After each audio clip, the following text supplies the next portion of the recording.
If you are new to my channel, do subscribe it and make sure to hit the bell icon so that you would not miss any of my upcoming videos. Hello dear students, welcome to the third part of electricity. देखो बच्चों, इस part में आप लोग पढ़ोगे electricity at home. ठीक है, पहला फर्स्ट सेकंड पार्ट जो बेसिक बेसिक चीज़ें होती है उसमें मैं कवर कर चुकी हूँ, लाइक चार्जेस के बारे में और भी दो चार चीज़ें थे उसमें, आप लोग देख लेना अगर अभी तक देखे नहीं हो। साथ ही साथ अगर मैथ्स मास्टरी को आप ज्वाइन करना चाहते हो बच्चों, तो आप लोगों को लिंक डिस्क्रिप्शन बॉक्स में मिल जाएगा, जहाँ से आप लोग एनरोल कर सकते हो और अपने मैथ्स को स्ट्रॉन्ग कर सकते हो। उसमें क्लास 8 का मैथ्स पढ़ाया जा रहा है, उसमें चैप्टर्स वहाँ पर अपलोडेड है। आप लोग चाहोगे, अगर इंटरेस्टेड हो, अगर आप लोग चाहते हो कि आपका मैथ्स स्ट्रॉन्ग बने, अगर आप लोग चाहते हो मैथ्स मेरे से पढ़ना, तो बच्चों आपको वहाँ एनरोल करना पड़ेगा। Now without wasting any time, let's get started with the video. Okay, so electricity at home, ये कोई चैप्टर का कोई मतलब ये कोई एक नया चैप्टर नहीं है, वही चैप्टर है, लास्ट चैप्टर आपके फिजिक्स का, जिसका एक थर्ड पार्ट है, जिसमें एक टॉपिक है कि इलेक्ट्रिसिटी एट होम, लाइक घर में जो भी हम लोग को इलेक्ट्रिसिटी मिलता है, क्या सिस्टम रहता है, क्या क्या चीज़ें उसमें चाहिए रहती है, बस उसी से रिलेटेड हम लोग यहाँ पर पढ़ेंगे। ज़्यादा एकदम डिटेल्ड नहीं ही दिया है आप लोगों के कोर्स में, अभी वो क्लास 9 और 10 में पढ़ोगे, ज़्यादा तो 10 में पढ़ोगे आप लोग। ठीक है, सो देखो बच्चों, अभी हम लोग को घर में जो इलेक्ट्रिसिटी मिलता है, आप लोगों को भी पता है कि मीटर लगा हुआ रहता है घर के बाहर में, फिर एक मेन स्विच होता है, सॉरी मेन एक फ्यूज़ होता है। ठीक है, बोर्ड रहता है कि नहीं, फिर अलग अलग तार से आप लोगों को लाइक अलग अलग बोर्ड में उसका कनेक्शन दिया जाता है। प्लग आप लोग देखे हो, आप लोग स्विच देखे हो, इलेक्ट्रिकल सॉकेट देखे हो, बहुत सारी चीज़ें आप लोग घर में देखते होगे, है कि नहीं। तो बच्चों, इलेक्ट्रिसिटी के लिए ना बहुत इंपॉर्टेंट होता है वायरिंग का काम। ठीक है, पहले मैं वायरिंग जानबूझ के बता रही हूँ, ठीक है। तो जो तार होता है ना, बेसिकली तार के अंदर में अब आप लोगों को तो दिखता है काला तार है, ठीक है, तो तार के अंदर में ना बेसिकली बच्चों मेटल के वायर्स होते हैं, जो कंडक्टर्स होते हैं। ठीक है, जो जो इंपॉर्टेंट चीज़ें लग रहे हैं बताते जा रही हूँ, आप लोग नोट डाउन करते चलो। दिखने में तो लगता है ना कि वो तो भाई प्लास्टिक का है या जो भी है, लेकिन अंदर में तार होता है उसके। ठीक है, वो तार जो होता है वो good conductor of what electricity होते हैं, तो वो लोग इलेक्ट्रिसिटी को कंडक्ट करवाते हैं। ठीक है, और ना उसमें 3 तार होते हैं, अगर आप लोग देखे होंगे तो उसमें 3 टाइप के तार होते हैं, सबका अलग-अलग कलर दिया जाता है, वो जानबूझ के अलग-अलग कलर दिया जाता है, पढ़ोगे आप लोग। ठीक है, क्या-क्या तार है मैं आप लोगों को बताऊँगी, लेकिन उससे पहले एक बार ये चीज़ देख लो। तो अभी देखो, ये चीज़ पहले थोड़ा समझ लो कि हमारे घर में जो इलेक्ट्रिसिटी आता है कि किस टाइप से, कहाँ से, क्या हो के आता है, लाइक ये थोड़ा बहुत आप लोगों को जानना है। क्लास 10 में इसके बारे में एकदम डिटेल स्टडी करोगे।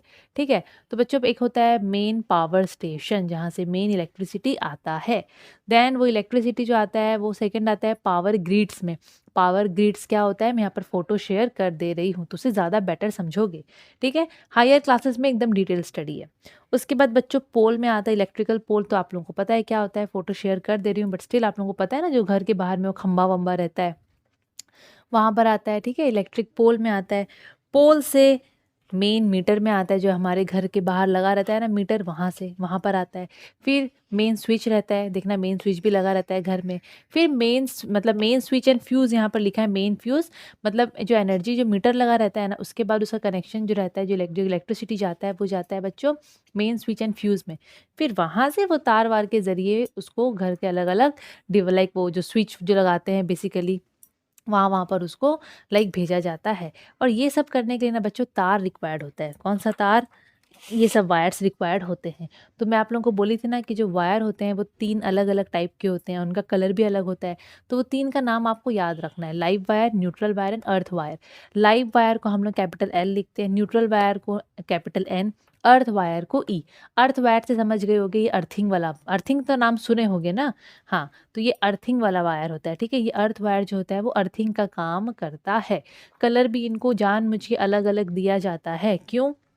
क्योंकि बच्चों इनमें करंट होता है, और गलती से अगर हम लोग ये तार की जगह कोई और तार पकड़ लिए ना, क्योंकि जो इलेक्ट्रिशियन होते हैं उनको बुद्धि होता है, अगर वो लोग गलती से मतलब कुछ रॉन्ग कनेक्शन कर दिए, क्योंकि तार को सही तरीके से जोड़ना भी बहुत इंपॉर्टेंट होता है। अगर गलती से कोई और तार की जगह कोई और तार जुड़ गया और वो लोग इलेक्ट्रिकल अप्लायंसेस को छू दिए, तो करंट मारने से इंसान मर सकता है। इसीलिए ना ये सब जो तार होते हैं इनका कलर अलग अलग होता है।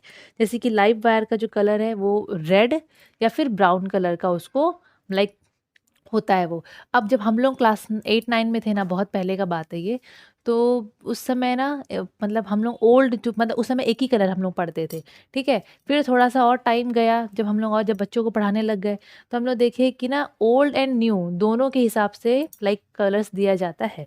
तो रेड एंड ब्राउन यहाँ पर लिखा है ना, ये दोनों का है, ओल्ड और न्यू दोनों कलर का बात कर रहा है, तो आप लोगों को दोनों याद रखना है। लाइव वायर का जो तार का जो कलर होता है वो रेड ब्राउन दोनों में से कुछ भी हो सकता है। न्यूट्रल वायर का ब्लैक और ब्लू कुछ भी हो सकता है।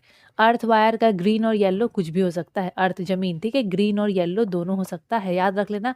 हरा येलो जो होता है वो खेत का कलर लाइक शो करता है, जमीन का कलर शो कर रहा है, तो आप लोग वैसे याद रख सकते हो, ठीक है। और अगर आप लोगों के घर में कभी इलेक्ट्रिक का काम होता है कुछ भी तार वार का, तो आप लोग वहाँ पर माइंड कर सकते हो तीनों कलर तार के क्या क्या है, और आप लोग उस समय पता कर सकते हो कि भाई लाइव है, न्यूट्रल है कि अर्थ है, ठीक है। और इस टाइप से बच्चों कनेक्शन होते हैं। मैं बोली ना तार लोग पूरे लगे हुए रहते हैं, तो ये तीनों तार है देखो। अब यहाँ पर देखो बच्चों ये लाइव वायर है, ठीक है। लाइव वायर में देखो ये मेन फ्यूज कनेक्टेड है। लाइव वायर ना लार्ज अमाउंट ऑफ करंट को वो लेके जा आना मतलब लेके जाता है वो, ठीक है, मतलब झटका लग सकता है, बोलने का मतलब ये। और भी आगे पढ़ोगे कहाँ झटका लगता है क्या नहीं लगता है, हम लोग छूने तो जा नहीं रहे हैं, बट जो लाइव वायर है उसमें मेन फ्यूज कनेक्टेड है, करंट यहाँ से क्रॉस करता है, ट्रैवल करता है, ठीक है। मेन स्विच हो गया, अगर हम लोग मीटर को ले तो ये सब से भी ना ये तार वैसे कनेक्ट होते हैं। और ये जो अर्थिंग वाला जो तार का यहाँ पर दिया है, अर्थिंग वाला तार बेसिकली ना ये ऐसे एक्स्ट्रा बाई चांस कभी कभी क्या होता है ना, एक्स्ट्रा अगर करंट पास हो जा रहा है तो ये अर्थिंग वाला तार एक्स्ट्रा करंट को ज़मीन में ले जाके उसको मतलब न्यूट्रलाइज तो नहीं बोलना चाहिए, उसको ज़मीन में भेज देता है ताकि वो अप्लायंसेस में करंट ना हो, ऐसे होता है, ठीक है। मतलब इस टाइप का कनेक्शन होता है। आगे आगे पढ़ोगे तो सिंपल सा भी बेसिक चीज़ें दिया गया है, इस टाइप का यहाँ पर लिखा गया है।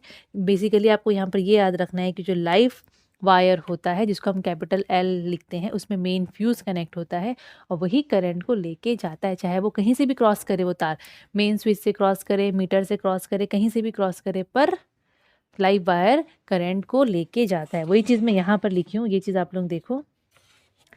Live wire carries the current from the mains to different appliances connected to the main fuse. Live wire क्या करता है, करंट को कैरी कराता है, कहाँ से, from the mains to different appliances connected to the main fuse. Main fuse से अलग अलग अप्लायंसेस बच्चों कनेक्ट रहते हैं, तो लाइव वायर ही करंट को कैरी करवाता है मेन से। वो अलग अलग अप्लायंसेस, हमारे घर में अलग अलग अप्लायंसेस लगे रहते हैं, तो वहाँ तक करंट कौन लेके जाएगा, लाइव वायर लेके जाएगा। कहाँ से, मेन से, जहाँ से करंट आ रहा है। ये सिंपल सा चीज़ याद रखना, वो डायग्राम से कन्फ्यूज मत होना। न्यूट्रल वायर क्या करता है, it carries the current away from the appliances to the mains and complete the circuit. बोलने का मतलब ये है कि जैसे कि ये मेन्स है, यहाँ से करंट आ रहा है, तो लाइव वायर क्या करेगा, मेन से करंट को, ये लाइव वायर है, मेन से करंट को अलग अलग अप्लायंसेस में ये लेके जाएगा, ठीक है। तो ये ऐसे लेके गया, पर देखना जैसे कि एक सर्कल कंप्लीट होता है ना, वैसे एक सर्किट भी कंप्लीट होना चाहिए, ठीक है। तो जो न्यूट्रल वायर होता है, न्यूट्रल वायर वो क्या करता है, it carries the current away from the appliances. Current appliances से करंट को दूर लेके जाता है कौन, न्यूट्रल वायर, ठीक है। एंड कंप्लीट्स द सर्किट, मतलब सर्किट का कंप्लीट होना, क्लोज्ड होना बहुत इंपॉर्टेंट है, ठीक है।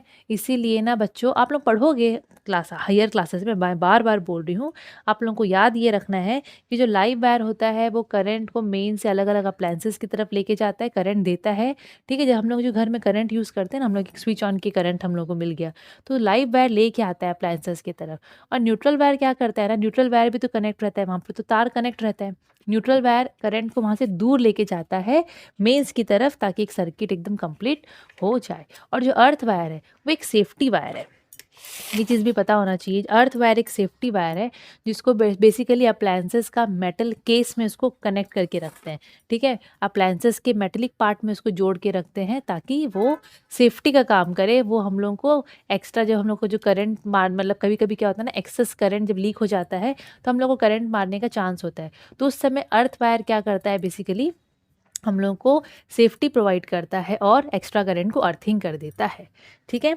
फिर ये नॉर्मली आपके बुक में दिया था मेंस के ऊपर में, तो मैं क्या की हूँ यहाँ पर इसको इस टाइप से डायग्राम के हिसाब से बता दी हूँ कि बेसिकली जो मीटर होता है, हमारे घर में मीटर लगा रहता है ना, वो मीटर क्या करता है, करंट को लेके जाता है, किसको देता है, मेन स्विच को देता है, ठीक है। मेन स्विच से फिर करंट जाता है मेन फ्यूज़ की तरफ, वहीं पर कनेक्शन रहता है मेन फ्यूज़ का। फिर मेन फ्यूज़ से करंट अलग अलग इलेक्ट्रिकल डिवाइसेस को वहाँ से कनेक्शन वैसा रहता है कि मेन फ्यूज़ से फिर अलग अलग इलेक्ट्रिकल डिवाइसेस की तरफ करंट जाता है। तो इलेक्ट्रिकल कनेक्शन हम लोग जब भी देखते हैं तो देखना हमारे घर में भी प्लग चाहिए रहता है, सॉकेट चाहिए रहता है और स्विचेस, ये सब तो इलेक्ट्रिकल कनेक्शन के अंदर आएगा। घर पे आप लोग कोई भी चीज़ यूज़ करोगे तो प्लग तो चाहिए, सॉकेट चाहिए, स्विचेस चाहिए। तो ये होते क्या हैं? सबसे पहले अगर मैं प्लग का बात करूं तो ये है प्लग, ठीक है। ये है प्लग जिसमें देखना पहले तो दो ठो मतलब पिन वाले आते थे, अब तो 3 पिन वाले भी आते हैं, ठीक है। तो अगर मैं 3 पिन का बात करूँ, 3 पिन का ही आप लोग पढ़ोगे।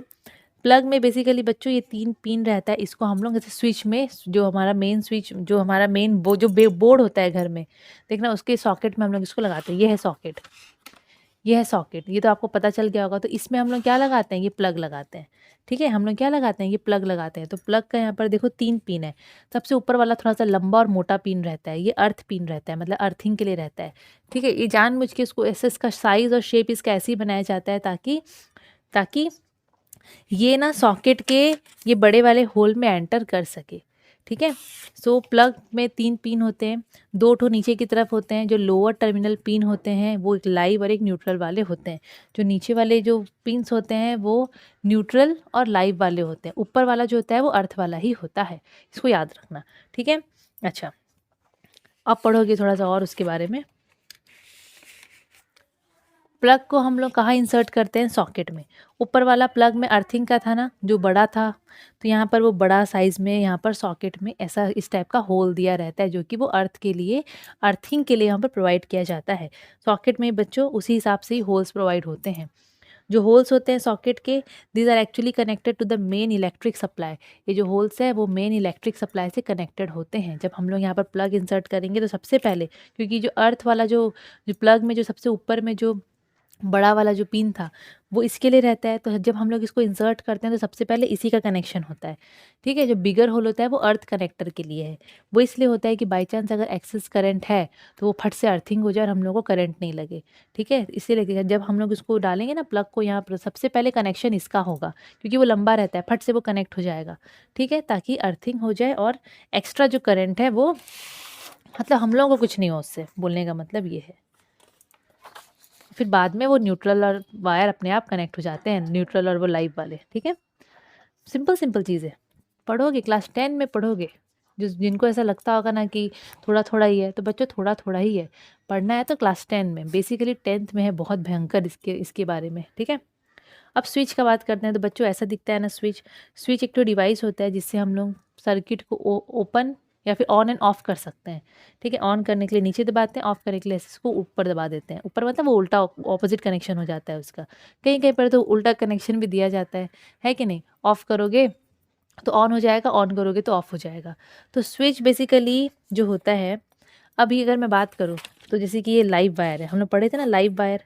तो बच्चों लाइव वायर में ना स्विच को कनेक्ट किया जाता है, ठीक है। जो स्विच होता है उसका कनेक्शन लाइव वायर में दिया जाता है। क्वेश्चन आता है, switch is always connected to a live wire, always. Switch का जो बाहर का कवरिंग होता है वैसा लगता है ना कि वो प्लास्टिक का है, तो यस वो नॉन कंडक्टिंग सब्सटेंस से बना रहता है स्विच का, देखना, जो कि बैकेलाइट और इबोनाइट करके यहाँ पर लिखा हुआ है। तो बच्चों ये सब नॉन कंडक्टिंग चीज़ों से बना रहता है स्विच का बाहर का पार्ट। अंदर का जो इसके अंदर में जो कनेक्शन, अंदर का जो इसका कंस्ट्रक्शन होगा वो पक्का वो कंडक्टिंग मटेरियल से होता है। तो यहाँ पर ब्रास और कॉपर दिया, आपके बुक में अलग नाम दिया है तो अलग नाम देख लीजिएगा, ठीक है। पर इतना याद रखना कि जो स्विच होता है इसके अंदर वाले पार्ट में जो कनेक्शन, जो उसका जो कंस्ट्रक्शन है वो पक्का वहाँ पर कंडक्टिंग मटेरियल रहते हैं और बाहर में वो नॉन कंडक्टिंग सब्सटेंस से बना हुआ रहता है, ठीक है। अगर हम स्विच को ऑन करते हैं तो करंट फ्लो करता है, देखना आप स्विच ऑन करोगे तो बल्ब जल जाएगा, लाइट जल जाएगा, पंखा ऑन हो जाएगा, है ना, मतलब इलेक्ट्रिसिटी फ्लो करता है, समझ में आया। और ये लाइव वायर से कनेक्टेड होता है। तो बोल रहा है कि जब हम स्विच को ऑन करते हैं तो अंदर में जो भी ऐसे मेटल स्ट्रिप्स यूज़ होते हैं ना स्विच के अंदर में, वो ना मतलब लाइव वायर से जुड़ जाते हैं और करंट फ्लो करता है, मतलब सर्किट कंप्लीट हो जाता है। और जब ऑफ करते हैं तो करंट चलना बंद हो जाता है। सिंपल सा चीज़ है, ठीक है।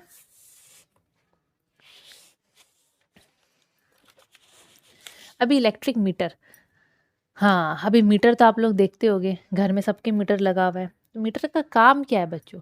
मीटर एक ऐसा चीज़ होता है जो कि ना रिकॉर्ड करता है कि आप अपने घर में कितना इलेक्ट्रिसिटी खा रहे हो, मतलब कितना घर में इलेक्ट्रिसिटी कंज्यूम हो रहा है। जितना ज़्यादा चीज़ों को चलाओगे, ठीक है ना, जैसे एसी है, बहुत सारे कूलर है, दिन भर मतलब लाइट वाइट है, हीटर है, जितना ये सब चीज़ों को आप लोग ऑपरेट करोगे उतना ज़्यादा आपका इलेक्ट्रिसिटी का बिल आएगा, और जितना कम करोगे उतना कम आएगा। तो मीटर में रीडिंग भी वैसा ही दिखाता है, जितना कम यूज़ करोगे उतना कम रीडिंग, जितना ज़्यादा यूज़ करोगे उतना ज़्यादा रीडिंग। तो मीटर क्या करता है? रिकॉर्ड करता है consumption of electricity in kilowatt hour unit. मतलब वो, और देखना वो आता है ना इलेक्ट्रिशियन या फिर जो भी रीडिंग करने वाला जो ऑपरेटर आता है, वो बोलता है ना इतना यूनिट है, इतना यूनिट है। तो उसको ना बच्चों, जो मीटर का इलेक्ट्रिसिटी का जो कंजप्शन होता है उसको यूनिट में नापते हैं। मतलब किलोवाट आवर यूनिट में, किलोवाट आवर यूनिट में नापते हैं। किलोवाट आवर क्या होता है? ये एक इलेक्ट्रिकल एनर्जी कंज्यूम्ड, मतलब किलोवाट आवर का मतलब हम लोग कितना इलेक्ट्रिसिटी खाए हैं, घर में कितना इलेक्ट्रिसिटी यूज़ हुआ है, ठीक है, उसको बोल रहा है। 1 किलोवाट आवर का मतलब होता है, अगर आपके घर में 1 किलोवाट पावर वाला कोई इलेक्ट्रिकल अप्लायंसेस है, मतलब आपके घर में कोई इलेक्ट्रिकल अप्लायंसेस है जो कि 1 किलोवाट पावर, मतलब 1000 वॉट का बात हो रहा है यहाँ पर। किलोवाट को अगर मैं वॉट में कन्वर्ट करूँगी तो 1000 वॉट, मतलब इतना वॉट वाला आपके पास कोई इलेक्ट्रिकल अप्लायंसेस है, और उसको अगर आप 1 घंटा चलाए हो तो वो जितना इलेक्ट्रिसिटी खाएगा उसको हम लोग बोलते हैं 1 किलोवाट आवर। ठीक है, 1 किलोवाट आवर। तो 1 kilowatt hour is what is the electrical energy consumed by electrical appliances of 1 kilowatt power which is used for 1 hour. Simple, मतलब आपके पास सपोज 1 किलोवाट आवर वाला, सॉरी 1 किलोवाट, जैसे कि देखना आप लोग घर में बल्ब बल्ब जो भी लेके आते होगे तो उसमें लिखा रहता है ना इतना वॉट का है। तो ये किलोवाट, मतलब किलोवाट का मतलब सोचो तो बिगर यूनिट है ये। सपोज आपके पास एक अप्लायंसेज है जिसका पावर कितना है, 1 किलोवाट आवर, सॉरी 1 किलोवाट, और अगर आप उस अप्लायंसेस को पूरे 1 घंटे तक चलाए हो तो भाई इलेक्ट्रिसिटी तो लगेगा ना, खाएगा तो ना वो इलेक्ट्रिसिटी, पैसे तो लगेंगे आपके, है कि नहीं? तो अगर आप 1 किलोवाट पावर वाला अप्लायंसेस को 1 घंटा तक घर में चलाए हो तो जितना इलेक्ट्रिसिटी कंज्यूम वो किया, जितना इलेक्ट्रिकल एनर्जी वो कंज्यूम किया, उसको हम लोग बोलेंगे 1 किलोवाट आवर। तो घर में जो हम लोग इलेक्ट्रिसिटी का वो जो मीटर देखते हैं ना, इतना बढ़ गया इतना बढ़ गया, तो उसको हम लोग वो किलोवाट आवर में नापते हैं, उसको यूनिट्स बोलते हैं। क्या बोलते हैं उसको? यूनिट्स बोलते हैं। ठीक है, डिपेंड करता है, देखो एनर्जी कंजप्शन डिपेंड करता है कि आपके घर में अप्लायंसेस कितना एनर्जी खा रहा है, वो डिपेंड करता है पावर और टाइम में। ठीक है, आपका जो सामान है वो कितना पावर का है और आप लोग कितना टाइम उसको चला रहे हो। तो energy consumption by any appliances depend upon the power और टाइम में। पावर भी किलोवाट के लिए यहाँ पर बोल रहा है, जिसको हम लोग बाद में वॉट में कन्वर्ट कर सकते हैं। हुआ? अच्छा, पावर का तो यूनिट सबको पता है, वॉट होता है। जितना ज़्यादा पावर रहेगा आपका इलेक्ट्रिकल अप्लायंसेस का, उतना ज़्यादा इलेक्ट्रिसिटी वो खाएगा, याद रखना। जितना टाइम तक आप लोग यूज़ करोगे कोई भी सामान को, वो उतना ज़्यादा इलेक्ट्रिसिटी खाएगा। अब हम लोग एसी इतना टाइम तक यूज़ करते हैं गर्मी में, ठीक है, घर में लाइट दिन भर चालू रहता है, ठीक है, पंखा दिन भर चालू रहता है। सपोज़ आपका एसी का पावर बहुत ज़्यादा वहाँ पर लिखा हुआ है, वैल्यू उसका कि इतना वॉट का है, आप लोग उसको उतना ही टाइम, इतना ज़्यादा टाइम चलाओगे तो आपका ऑब्वियसली देखना बिल ज़्यादा आएगा। इसीलिए देखना गर्मी में ज़्यादा बिल आता है, ठंड में उतना बिल नहीं आता है। ठीक है, क्योंकि ठंड में तो अपन एसी यूज़ करते नहीं और बहुत सारी चीज़ें बंद रहती है, वही चीज़ें। तो डिपेंड करता है पावर और टाइम में। ओके तो वो जो मैं किलोवाट आवर बोल रही थी, मैं वो नंबर ऑफ़ यूनिट्स का बात ही कर रही थी। अभी suppose number of units, suppose आपके घर में इतना यूनिट्स कंज्यूम हुआ है, इलेक्ट्रिसिटी का, इलेक्ट्रिकल एनर्जी इतना कंज्यूम हुआ है 984 यूनिट्स। ठीक है, और एक यूनिट का दाम है 2.90 रुपीज़, मतलब 2 रुपया 90 पैसा। मतलब सपोज़ एक यूनिट इलेक्ट्रिसिटी का दाम है 2.90, मतलब अगर आप एक यूनिट इलेक्ट्रिसिटी, मतलब आपके घर में अगर 1 यूनिट इलेक्ट्रिकल एनर्जी कंज्यूम होता है तो उसका दाम पड़ेगा आपको 2 रुपया 90 पैसा, 2 रुपीज़ एंड 90 पैसे। सपोज आपके घर में कितना बोला है यहाँ पर, 984 यूनिट कंज्यूम हो गया है, इतना यूनिट कंज्यूम हो गया है, तो आपको कितना रुपया देना पड़ेगा? अगर एक यूनिट का आप इतना दे रहे थे तो आप लोग तो इतना यूनिट कंज्यूम कर रहे हो, तो इतना इंटू इतना, तो मैं यहाँ पर कर रही हूँ 2853.60, इतना रुपया हम लोग को देना पड़ेगा। सिंपल सा चीज़ है। अब थोड़ा सा इसके ऊपर न्यूमेरिकल्स कर लेते हैं। ठीक है, ओके। अब यहाँ पर एक क्वेश्चन देखो, एन इलेक्ट्रिक बल्ब, एक बल्ब है, रेटेड एट 100 वॉट, 100 वॉट लिखा है सपोज बल्ब में, कितना लिखा है? 100 वॉट। उसको मेन सप्लाई में कनेक्ट कर दिए। मतलब आपके पास घर में जो बल्ब है उसका पावर इतना है, वॉट मतलब पावर, समझ जाना। Find the amount of electrical energy consumed by the bulb, वो बल्ब कितना एनर्जी खाएगा इन 30 डेज, मतलब 30 दिन, एक महीना का उसका बिल मांग रहा है। कि अगर आप लोग, आपके पास एक बल्ब है जिसमें 100 वॉट लिखा हुआ है, मतलब उसका पावर है 100 वॉट, ठीक है। अगर आप लोग उस बल्ब को हर दिन 8-8 घंटा चला रहे हो तो 30 दिन में कितना इलेक्ट्रिकल एनर्जी वो खाएगा। क्वेश्चन समझे, आप लोग वो बल्ब को एक दिन में 8 घंटे चला रहे हो तो 30 दिन में वो कितना इलेक्ट्रिकल एनर्जी खाएगा। कोई बात नहीं, पहले जो दिया उसको लिख लेते हैं। इलेक्ट्रिकल एनर्जी खाएगा मतलब वही एनर्जी का बात हो रहा है, इलेक्ट्रिसिटी का बात हो रहा है, ठीक है। क्या दिया है बच्चों, पावर दिया है। पावर मैं सिंपल शॉर्ट में लिख रही हूँ, पावर दिया है 100 वॉट, ठीक है। अच्छा, यहाँ पर बल्ब के लिए क्या बोल रहा है कि इसका टाइम कितना है, 8 घंटा, एक दिन में 8 घंटा, और आपको बोल रहा है 30 दिन में बताओ कितना, मतलब कितना वो खाएगा। पहले टाइम देख लेते हैं ना इसका, कि कितना टाइम तक हम लोग इसको चला रहे हैं। मतलब 8 घंटा तो एक दिन में बोला है, एक दिन का कितना है 8 घंटा, और हम लोग इसको कितना दिन चला रहे हैं 30 दिन, तो ये कितना घंटा चलेगा, 30 इंटू 8 224, 240 घंटे, है कि नहीं। अगर एक दिन में आप इसको 8 घंटा यूज़ कर रहे हो तो 30 दिन में 30 इंटू 8 240 आवर्स यूज़ कर रहे हो। उस बल्ब का पावर है 100 वॉट, आप लोग उसको पूरा महीने भर में 240 घंटा तक चला रहे हो। हम लोग को बोल रहा है इलेक्ट्रिकल एनर्जी बताओ कितना वो इलेक्ट्रिकल एनर्जी कंज्यूम करेगा, कितना। और इलेक्ट्रिकल एनर्जी हमेशा वॉट आवर या किलो वॉट आवर में आता है। अगर पावर किलो वॉट में दिया है तो आंसर इलेक्ट्रिकल एनर्जी का किलो वॉट आवर आएगा, अगर वहाँ वॉट में दिया है तो वॉट आवर आएगा। ये बच्चों फॉर्मूला आपको पता है ना, power is equal to electrical energy by time. यहाँ से इलेक्ट्रिकल एनर्जी हो जाएगा पावर इंटू टाइम, होगा कि नहीं। पावर है कितना 100, टाइम है 240, तो ये हो जाएगा 24,000 वॉट आर, क्योंकि पावर का वॉट और टाइम का आर। हम लोग एक काम कर सकते हैं, इसको किलो वॉट में कन्वर्ट कर सकते हैं। कैसे, किलो वॉट में कन्वर्ट करने के लिए डिवाइडेड बाय 1000, ठीक है।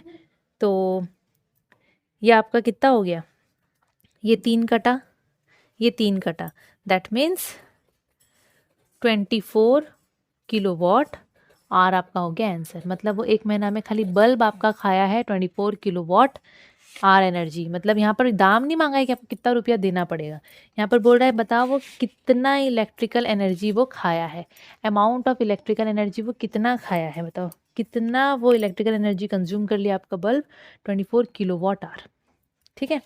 दूसरा क्वेश्चन है,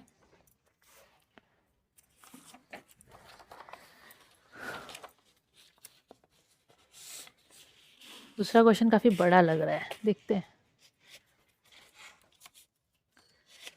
okay, 4 tube lights off 40 watt each, 2 fans of 60 watt each, a television of 100 watt, an air conditioner of 1 kilowatt are used for 6 hours daily. Find the cost of electrical energy for the month of March if 1 unit of energy cost rupees 2.50, 2.5 रुपया। समझते हैं पहले। बोल रहा है घर में 4 tubelight है, 2 फैन है, एक टीवी है और एक एसी है। 4 ट्यूबलाइट जो है वो 40-40 वॉट के हैं, मतलब एक ट्यूबलाइट 40 वॉट का है तो 4 ट्यूबलाइट सपोज सोच लो कितना वॉट का होगा, है ना। वैसे 2 फैन है 60-60 60-60 वॉट के, एक टीवी है 100 वॉट का और एक एसी है 1 किलो वॉट का, मतलब 1000 वॉट। बोल रहा है कि उसको हर दिन 6 घंटा चला रहे हैं, मतलब ये सारे जो है ना वो 6 घंटा चल रहे हैं मिला के, ये जितने भी अप्लायंसेज है दिन में 6 घंटा वो लोग चल रहे हैं, ठीक है। बोल रहा है कि बताओ अगर हम लोग मार्च के महीने में इसको यूज़ कर रहे हैं तो कितना बिल आएगा। मार्च के महीने में ये सारे अप्लायंसेस हर दिन 6-6 घंटा यूज़ हुए हैं, तो बताओ कितना दाम आएगा, इसका कॉस्ट कितना आएगा बिल। अगर कॉस्ट ऑफ एक यूनिट का दाम अगर इतना है तो बताओ मार्च के महीने में कितना हम लोग कितना यूनिट आएगा। लाइक यूनिट से तो पता चल जाएगा कि कितना रुपया देना पड़ेगा। बच्चों यूनिट का मतलब किलोवाट आवर याद रखना, या फिर वॉट आवर समझ लो। यूनिट बोलेगा मतलब वॉट आवर या फिर किलोवाट आवर बोल रहा है। यहाँ पर कॉस्ट बोल रहा है, हम लोग को कॉस्ट निकालो। एक यूनिट का दाम बता दिया है 2.5 रुपया, तो हम लोग का यहाँ पर जितना भी किलोवाट आवर या जितना भी यूनिट आएगा हम लोग को उसमें इंटू कर देना है। पर यहाँ पर एक बार इसको सिस्टमेटिक तरीके से थोड़ा सा करेंगे। सबसे पहले ट्यूबलाइट का दिया है ना, तो ट्यूबलाइट का देखते हैं सबसे पहले।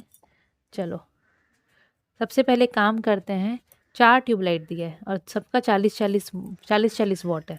Total power of tube light, watt मतलब पावर दिया है पता है, तो एक ठो कितना दिया है 40 वॉट का, हमारे पास 4 है तो 160 वॉट हो गया ट्यूबलाइट। मतलब ट्यूबलाइट, चारों ट्यूबलाइट का पावर है 160 वॉट। मैं यहाँ पर ऐसे कर रही हूँ, आप लोग ठीक से कर लेना। Total power of fans, fan का, एक फ़ैन का कितना है 60 वॉट। टोटल कितने फ़ैन है, 2 फ़ैन है तो 120 वॉट का, तो भाई इतना पावर है फ़ैन का। ठीक है, फिर एक अलग से टीवी का दिया और एक एसी का दिया है, तो मैं यहाँ पर लिख रही हूँ total power of all appliances, सारे अप्लायंसेस का टोटल पावर कितना 160 हो गया ट्यूबलाइट का, फ़ैन का 120, क्वेश्चन में टीवी का दिया है 100, एसी का दिया है 1 किलो वॉट, तो मैं किलो वॉट को 1000 वॉट में कन्वर्ट कर रही हूँ। ठीक है, इसको प्लस करते हैं, कितना आ रहा है बच्चों, प्लस करते रहो, 160, 120, 100 और 1000, 1380 1380 वॉट। ये तो सिर्फ पावर आया है, अभी तक हम लोग को सिर्फ पावर मिला है। हम लोग को इलेक्ट्रिकल एनर्जी निकालना है, मतलब वो E is equal to P into T. ठीक है, ओके। अभी अभी अभी अभी अभी एक दिन में कितना एनर्जी खा रहा है, देखो इलेक्ट्रिकल एनर्जी निकाला है ना, बोला है ना, तो एनर्जी कंज्यूम्ड इन 1 डे, एक दिन में कितना एनर्जी खा रहा है, मतलब ये वही है E is equal to P into T. ठीक है, ये एक दिन का निकाल रही हूँ मैं, एक दिन का, तो टोटल तो इतना वॉट वाले, मतलब इतना पावर वाले तो सामान चल रहे हैं, तो पावर की जगह मैं इतना लिखूंगी। और एक दिन में कितना घंटा चल रहा है, 6 घंटा, इंटू 6, तो इसको इंटू करते हैं, 1380 इंटू 6 कितना आता है, 6 3 जा 18, 19 20 22, 8280, 8280। यहाँ पे बच्चों यूनिट लिखना इंपॉर्टेंट है। एनर्जी कितना कंज्यूम हुआ है, इतना, पावर का होता है वॉट, इसका होता है आर, मतलब एक दिन में इतना यूनिट खा रहा है। हम लोग को बोल रहा है कि मार्च के महीने में कितना यूनिट लग रहा है, उसका दाम निकालो। ठीक है, निकाल लेते हैं। ठीक है, तो अभी यहाँ पर मैं लिखूंगी एनर्जी कंज्यूम्ड इन मार्च। मार्च में कितने दिन होते हैं, 31 दिन होते हैं। एक दिन में अगर इतना एनर्जी खा रहा है तो 31 दिन में कितना खाएगा, इतना इंटू 31, है ना, दोनों को इंटू करते हैं तो ये इतना आना चाहिए। समझ में आया, मतलब मार्च के महीने में इतना एनर्जी कंज्यूम हुआ, इतना इलेक्ट्रिकल एनर्जी।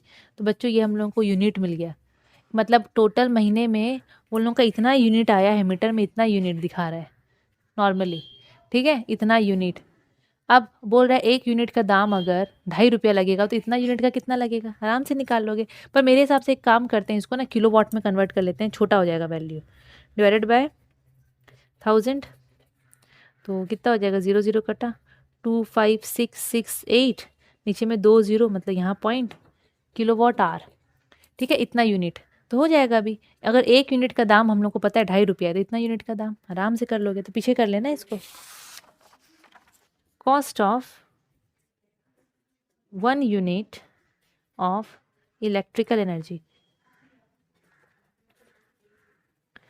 अगर एक यूनिट का दाम है 2.50, तो कॉस्ट ऑफ कितना टोटल हमारा आया, 256.68 यूनिट्स, क्योंकि ये तो यूनिट ही है, हम लोग इसको यूनिट लिखेंगे, हमारा इतना यूनिट आया। तो 256.68 इंटू 2.50, तो बच्चों इसको इंटू करना, मैं करी तो हूँ, मेरा इतना आया। आप लोग एक बार फिर से चेक कर लेना, वैल्यू थोड़ा सा इधर उधर होगा तो आप लोग ठीक कर लेना उसको। तो इतना रुपया उसको मार्च के महीने में देना पड़ेगा। ठीक है ना, पोसा जाएगा, है ना। ओके, अब है इलेक्ट्रिकल हजार्ड्स। देखो ये तो 2 ठो न्यूमेरिकल्स है, आप लोग और भी न्यूमेरिकल्स करते रहना, नहीं होने से पूछ लेना। ओके, अब है इलेक्ट्रिकल हजार्ड्स। इलेक्ट्रिकल हजार्ड्स देखो बच्चों बहुत सारे होते हैं। अब घर में कभी कभी देखना वो शॉर्ट सर्किट हो जाता है, कभी कभी ओवरलोडिंग हो जाता है, एक से ज़्यादा सामान हम लोग क्या करते हैं, लगा देते हैं, ज़्यादा लगा देते हैं ना, तो उससे बहुत सारी चीज़ें होती है, तो उसमें बहुत सारी दिक्कत होती है। ज़्यादा सामान चल जाता है ना तो एमसीबी डाउन हो जाता है अपने आप। ठीक है, घर में पता होगा एमसीबी क्या होता है, फट से कहीं कहीं पर तो भाई आग ही लग जाता है, कहीं से कहीं कहीं पर फ्यूज़ हो जाता है, ज़ोर से आग ही लग के फुस इस टाइप से। तो बहुत सारे इलेक्ट्रिकल हज़ार्ड्स होने के चांसेस होते हैं। सबसे पहला है ओवरलोडिंग। अगर जैसे कि आप एक ही सेम सर्किट में एक साथ बहुत सारे डिवाइसेस लगा दें, हमारे घर में हुआ था एक साथ 3 एसी चल गया था। 3 एसी चला, उधर से मोटर चल रहा था, उधर से वॉशिंग मशीन चल रहा था, तो एक सर्किट में बहुत ज़्यादा डिवाइसेस एक ही टाइम पे जब ऑपरेट करते हैं ना, तो उसमें क्या होता है ना, वो तार जो तार होता है वो मेन से ज़्यादा अमाउंट ऑफ करंट खींच लेता है। मतलब तार का इतना कैपेसिटी नहीं होता है कि वो झेल सके, पर वो क्या करता है, उसको खींचना पड़ता है। जब वो खींचता है तो तार गर्म हो जाता है, जल जाता है, तो स्पार्कलिंग और आगे ये सब लग जाता है। तो उस कंडीशन को बोलते हैं ओवरलोडिंग। तो इसके लिए क्या करते हैं पता है, फिर अलग से थोड़ा-सा हाई पावर वाला तार, थोड़ा-सा और मोटा तार, मतलब अलग टाइप का फिर तार लगाना पड़ता है। ठीक है? तो ओवरलोडिंग इस कंडीशन को बोलते हैं। फिर दूसरा है शॉर्ट सर्किटिंग।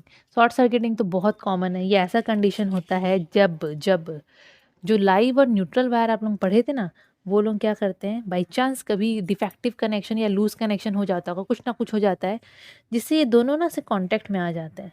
जब ये लोग कॉन्टैक्ट में आ जाते हैं तो ज़्यादा अमाउंट ऑफ करंट फ्लो हो जाता है तार से, जिससे क्या है ना, हीटिंग इफेक्ट, तार गर्म हो जाता है और वहाँ पर इलेक्ट्रिकल डिवाइसेस, बल्ब जो भी कनेक्टेड है वो लोग डैमेज हो जाते हैं और आगे भी पकड़ लेता है।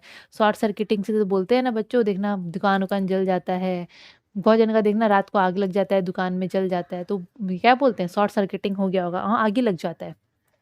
तो उसमें क्या होता है ना, लाइव न्यूट्रल वायर लोग कनेक्शन एक दूसरे के कॉन्टैक्ट में आ जाते हैं, तो वो नहीं आना चाहिए, क्योंकि लाइव वायर बहुत डेंजर होता है। पढ़ोगे आप लोग, अब जब पढ़ोगे ना 9th 10th में, तब पता चलेगा कि लाइव वायर क्या होता है।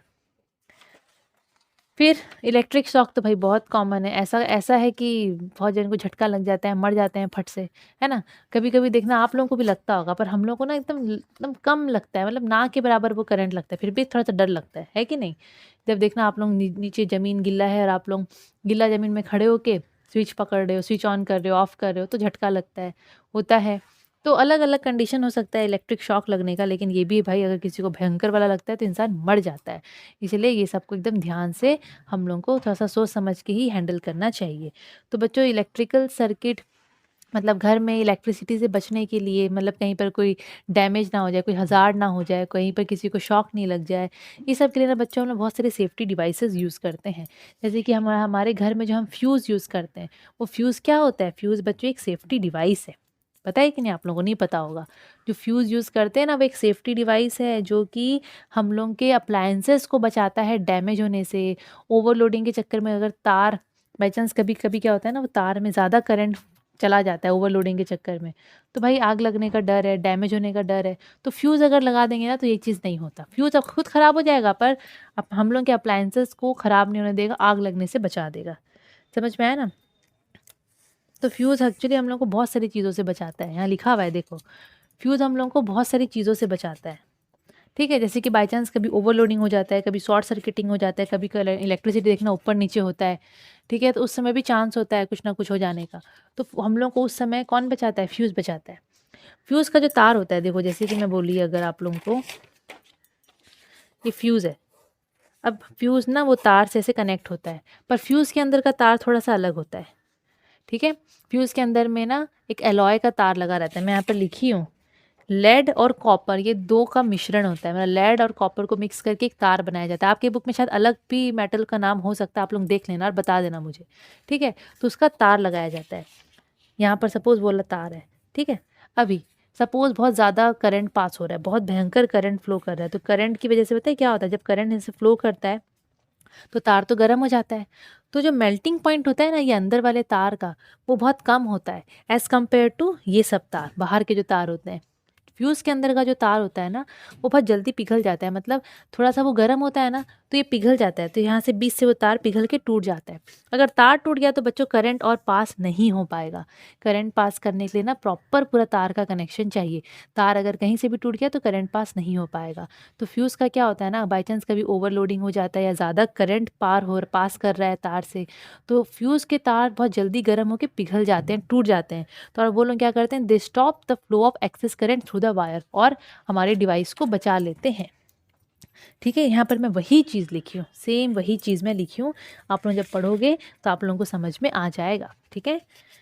डोमेस्टिक सर्किट मतलब घर का बात कर रहे हैं। डोमेस्टिक सर्किट में जो मेन फ्यूज़ होता है, उसको ना मेन स्विच के बाद ही इंस्टॉल किया जाता है, ताकि मतलब वहीं पर इसलिए इंस्टॉल करते हैं ना, ताकि बाई चांस अगर इस टाइप का कभी कंडीशन हो तो फ्यूज़ अपना तार को तोड़ ले गर्म होके, मतलब ब्रेक हो जाए सर्किट और डैमेज होने से बच जाए।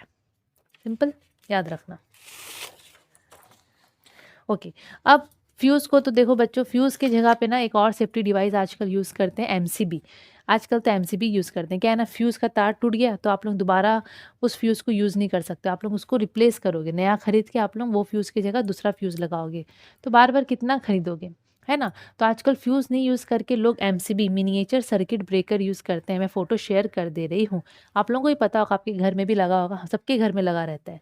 तो ये भी एक सेफ्टी डिवाइस है बच्चों, जो कि इलेक्ट्रिकल अप्लायंसेस को डैमेज से बचाता है। और आजकल तो फ्यूज़ को लोग यूज़ नहीं करते, इसी को यूज़ करते हैं। जैसे कि पता है क्या होता है, किसका इसका काम क्या होता है, एकदम सिंपल तरीके से बता रही हूँ। आप लोग ये पढ़ोगे तो फिर आपको समझ में आ जाएगा। जैसे कि आपका उसमें ना ऐसे ऊपर-नीचे करके स्विच रहता है। स्विच मतलब आप ऊपर-नीचे आप लोग कर सकते हो, बटन रहता है। बाय चांस घर में एक साथ बहुत सारे अप्लायंसेस आप लोग यूज़ कर रहे हो, ओवरलोडिंग हो गया, बहुत ज़्यादा करंट पास हो गया, तो एमसीबी का जो स्विच होता है ना, वो अपने आप ट्रिप डाउन हो जाता है, अपने आप वो नीचे हो जाता है। नीचे हो जाएगा तो हर जगह का लाइट चला जाएगा। तो आप लोगों को उस समय पता चल जाएगा कि अच्छा, हम लोगों का मतलब कुछ तो दिक्कत होता होगा। तो आप लोग क्या करोगे ना, बहुत सारी चीज़ों को बंद कर दोगे उस समय। जैसे कि अगर 4 एसी चल रहा था तो आप पक्का सब एसी को बंद कर दोगे। आप लोगों को डर तो लगेगा ना भाई, कहीं आग ही नहीं लग जाए या और कुछ नहीं हो जाए। तो आप लोग क्या करोगे, अगर 10 चीज़ को चला रहे थे तो आप लोग 4 चीज़ को चलाओगे, या फिर कम नंबर ऑफ अप्लायंसेस को आप लोग ऑपरेट करोगे। थोड़ा देर के बाद हम लोग क्या करते हैं, जब देखते हैं कि हाँ 15-20 मिनट हो गया या आधा घंटा हो गया, तो हम लोग जाके फिर से इसको ऊपर कर देते हैं। इसका जो स्विच जो नीचे हुआ था उसको ऊपर कर देते हैं तो लाइट आ जाता है। तो ऐसा होता है, हम लोग को पता चल जाता है, ये ऑटोमेटिकली नीचे हो जाता है। ये शो करता है कि अरे तुम लोग का देखो ओवरलोडिंग हो रहा है, देख लो। तो ये अपने आप नीचे हो जाता है, फिर हम लोग समझ जाते हैं। जब हम लोग डिटेक्ट कर लेते हैं कि कहाँ दिक्कत है, क्या प्रॉब्लम हो रहा था, उसके बाद हम लोग इसको ऑन कर देते हैं। तो एमसीबी का यही है। हाँ, पर ऐसा नहीं है कि एमसीबी भी जलता नहीं है, जब बहुत ज़्यादा ही हो जाएगा तो वो जल भी जाता है। कभी-कभी क्या होता है ना, इतना ओवरलोडिंग हो जाता है कि एमसीबी भी जल जाता है, पर वो अलग केस है। ठीक है? Now earth wire. Earth wire, earth wire का देखो थोड़ा सा एक्स्ट्रा दिया था इसलिए बता दे रहे हैं। अर्थ वायर के लिए यहाँ पर यही बोल रहा है कि ये जो वायर है, इसको हम लोग पढ़े थे ना कि metallic bodies of the appliances में कनेक्ट करते हैं। जैसे कि टीवी, फ्रिज जो भी अपन यूज़ करें, उसके मेटेलिक बॉडी में ये तार को कनेक्ट करते हैं। ठीक है? तो तार का देखो 2 हिस्सा होता है बच्चों। देखो, एक जो एंड होता है वायर का, वो तो मेटेलिक बॉडी में कनेक्ट होता है, और जो दूसरा होता है that is joined to the main earth wire via the main switch. मतलब तार है, एक तार जो होता है, एक एंड उसका, वो तो उसमें कनेक्ट कर देते हैं किसमें, metallic part of the appliances, और जो दूसरा होता है वो बेसिकली मेन अर्थ वायर में कनेक्ट होता है। मेन अर्थ वायर में कनेक्ट होता है थ्रू द मेन स्विच। मतलब वहीं पर उसका वैसे ही कनेक्शन दिया जाता है, मेन स्विच की तरफ से ही उसका, वहीं पर जो तार है उसका एक कोना को तो बॉडी के साथ जोड़ते हैं, दूसरा कोना को उसका मेन अर्थ वायर के साथ जोड़ते हैं। जो मेन अर्थ वायर होता है, फिर उसको पता है कैसे अर्थिंग करते हैं, आपके घर में भी देखना हुआ होगा। वो तार को ऐसे कनेक्ट करते हैं कि उसको ज़मीन के अंदर में पूरा दबा दिया जाता है। It is connected to a large metal plate, जो कि ज़मीन के अंदर में गड़ा हुआ रहता है, तो वही मेटल प्लेट से उस तार को कनेक्ट कर देते हैं। अगर बाई चांस बहुत ज़्यादा करंट क्रॉस कर रहा है, पास कर रहा है किससे, तार से, तार में बहुत ज़्यादा करंट आ गया है, तो जो एक्स्ट्रा करंट जो होता है ना, कभी-कभी क्या होता है बच्चों, अगर by chance leakage of current हो जाता है, डिवाइस से करंट लीक हो गया, ठीक है? तो वो जो करंट है, अब हम लोग को पता है कि भाई वहाँ से तो वो अर्थिंग दिया गया है, तो अर्थ वायर क्या करता है ना, वो हम लोग तक नहीं पहुँचा के, वो तार से वो क्या करता है, करंट को ज़मीन के अंदर पहुँचाता है। इसलिए यहाँ पर मैं लिखी हूँ, in case of leakage of current from the device, the undesired current reaching the outer part of the device, क्योंकि वो तो लीक हो जाता है करंट, वो अर्थ में फ्लो कर जाता है, क्योंकि वहाँ से तो अर्थिंग दिया गया है, instead of passing through the person touching the device. मतलब हम लोगों को करंट नहीं लगता है, उससे पहले ही वहाँ अर्थिंग हो जाता है, ज़मीन में करंट चला जाता है। ठीक है? अब थोड़ा-सा बैटरी के बारे में भी जान लो। बैटरी के बारे में सबको पता है, it is a collection of cell. Cell ऐसे बनाते हैं, बस, ये माइनस, ये प्लस। लेकिन अगर कलेक्शन ऑफ सेल है तो हम लोग उसको बैटरी बोलते हैं। इसलिए देखो बैटरी हम लोग ऐसे बनाते हैं, पहले छोटा, बड़ा, छोटा, बड़ा, छोटा, बड़ा, इस टाइप से, एक तरफ माइनस, एक तरफ प्लस रहता है। ये हो गया बैटरी। ये सोर्स ऑफ इलेक्ट्रिसिटी है कि नहीं? हम लोगों को देखना, हम लोगों को बैटरी से कितना इलेक्ट्रिसिटी मिलता है, बैटरी से कितना सारी चीज़ें ऑपरेट होती है, समझ में आया कि नहीं आया? तो बैटरी में ना बच्चों केमिकल होता है अंदर में, वो केमिकल एनर्जी मतलब केमिकल है, तो केमिकल लोग तो भैया एनर्जी को स्टोर करके रखते हैं in the form of chemical energy. तो बैटरी जब काम करता है तो वहाँ पर कन्वर्जन ऑफ एनर्जी होता है फ्रॉम केमिकल टू इलेक्ट्रिकल, तभी तो हम लोग को इलेक्ट्रिसिटी मिलता है कि नहीं। ज़्यादा नहीं है बैटरी के बारे में, वही हायर क्लासेस में पढ़ोगे। नाउ लास्ट है ये डेंजर्स ऑफ इलेक्ट्रिसिटी। बच्चों इलेक्ट्रिसिटी का ऑब्वियसली हैंडल अगर नहीं करोगे ढंग से तो शॉक मार देगा, इंसान मर भी जाता है, बहुत जन को तो मारा भी होगा, है कि नहीं। अगर ढंग से हम लोग इसको हैंडल नहीं करेंगे तो कहीं शॉर्ट सर्किटिंग हो जाता है, कहीं पर आगे लग जाता है, कहीं पर किसी को करंट मार देता है ना। तो बहुत मुश्किल होता है करंट। देखो बच्चों ये सब चीज़ें ध्यान से हैंडल करना चाहिए। अगर आप लोगों को पता है करंट मारेगा तो गीला ज़मीन है, फ्लोर गीला है, वेट है, आप लोग उसमें खड़े होके चीज़ों को छू रहे हो, स्विच छू रहे हो, ये सब नहीं करना चाहिए, ठीक है। कभी भी हैंडल करते हो तो रबर का चप्पल पहनो, बट फिर भी तो बच्चों मारता है तो मार ही देता है, अगर गीला है तो मार देगा, ऐसा है, ठीक है। If large current flows through a person, अगर एक इंसान की बॉडी से ज़्यादा करंट पास हो जाता है, it becomes difficult for the body to let go of the current. वो इंसान की बॉडी से फिर वो करंट पार नहीं हो पाता और मतलब ख़त्म हो जाता है वो इंसान। मतलब बेसिकली यहाँ पर करंट मारने उड़ने का ही बात कर रहा है। ये तो आप लोग खुद से देख सकते हो और ज़्यादा कुछ भी नहीं है, कुछ भी नहीं है। और प्रिकॉशंस भी देखो बहुत सिंपल सा है। क्या सिंपल सा चीज़ें देखो एकदम, स्विच को प्लग को गिल्ला हाथ से नहीं छूना चाहिए, जितने भी इलेक्ट्रिकल डिवाइसेस है अर्थिंग वहाँ होना चाहिए। जो जो हम लोग आयरन वायरन करते हैं या कहीं पर भी प्लग लगाते हैं मेन बोर्ड में, टाइटली उसको लगाओ, टाइट नहीं लगाओगे तो वहाँ से आगे निकलता है और कुछ भी हो सकता है, ठीक है। रबर फुटवियर पहनो, अगर इलेक्ट्रिकल डिवाइसेस के साथ काम कर रहे हो तो रबर फुटवियर पहनो। डिफेक्टिव स्विच सॉकेट वायर अगर घर में है, आपको पता है आपका ये स्विच ख़राब है, डिफेक्टिव है, आपको पता है कि ये सॉकेट में कुछ दिक्कत हो रहा है, तो उसको रिप्लेस करवाओ। ऐसा नहीं कि उसी में काम चलाते रहोगे फिर आपका ही काम चला जाएगा, ये है। House hold wiring should be done by using good quality wire. घर में जब हम लोग इलेक्ट्रिसिटी का काम करवाते हैं तो अच्छा क्वालिटी का तार यूज़ करवा के कराना चाहिए, अच्छा थिकनेस वाला, ताकि लॉन्ग टाइम तक चले। और कहीं से भी ऐसे एक्स्ट्रा अगर बाई चांस ओवरलोडिंग भी हो जाता है तो जल्दी से तार ख़राब ना हो, इलेक्ट्रिसिटी मतलब कहीं आगे नहीं लगे, मतलब ये सब का ध्यान दे के, बाकी तो वो लोगों को पता रहता है, ये सब चीज़ों को ध्यान में रख के घर में वायरिंग का काम करवाना चाहिए, ठीक है। तो आपका हो जाता है चैप्टर ख़त्म। बहुत सारा चीज़ें इसके अंदर है, पढ़ो उसको, न्यूमेरिकल सॉल्व करो, डाउट होने से क्लियर करो। तो बच्चों आपका फिज़िक्स पूरा ख़त्म, केमिस्ट्री पूरा ख़त्म, बायोलॉजी का थोड़ा सा बचा है वो भी हम लोग कर लेंगे, ठीक है। वीडियो अगर अच्छा लगा होगा तो लाइक शेयर सब्सक्राइब ज़रूर से करना। Thank you.